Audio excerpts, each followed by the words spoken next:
Mule de Paul Valéry.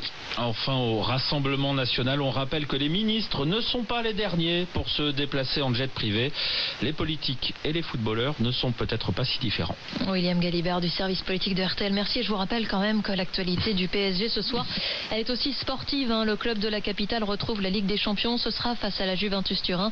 Et ce sera à vivre évidemment dans RTL Foot dès 20h45. RTL Midi. Les premiers mots des accusés attendus cet après-midi au procès de l'attentat de Nice. Ils sont 8 accusés, mais aucun d'eux n'est renvoyé, on le rappelle, pour complicité d'attentat terroriste. Le tueur Mohamed Lawesh Boulel a été tué par les forces de l'ordre après avoir fauché la vie de 86 personnes et fait plus de 450 blessés le 14 juillet 2016 sur la promenade des Anglais.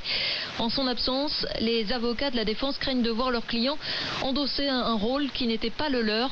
Maître Vincent Brengart défend l'un d'eux. Il est soupçonné d'avoir aidé Mohamed Lawesh Boulel à se procurer le camion tout en ignorant son projet terroriste. Ce qu'on lui reproche est tellement nébuleux, il est acquis qu'il n'est absolument pas complice et on lui reproche finalement un faisceau d'éléments, par exemple des contacts avec le terroriste. On lui reproche d'avoir été un moment dans le camion quelques jours avant à la demande de monsieur Lawesh Boulel, mais pas d'acte de complicité positif, et le dossier n'établit pas par exemple qu'il avait eu connaissance du projet d'attentat qui était en train de se préparer. On parle de personnes qui seraient des seconds, voire des troisièmes, quatrièmes couteaux, et encore une fois uniquement par rapport à la manière dont c'est présenté dans cette tendance de mise en accusation. Donc effectivement c'est un dossier qui peut faire naître des frustrations extrêmement importantes.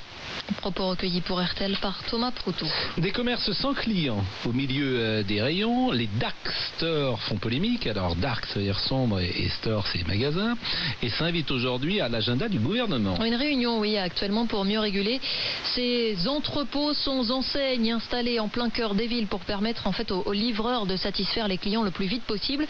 Ils essaiment notamment à Marseille où Hugo Hamelin a filé, comme on dit, l'un des livreurs à scooter pour mieux comprendre ce phénomène. Alors on est devant le dark store, on voit les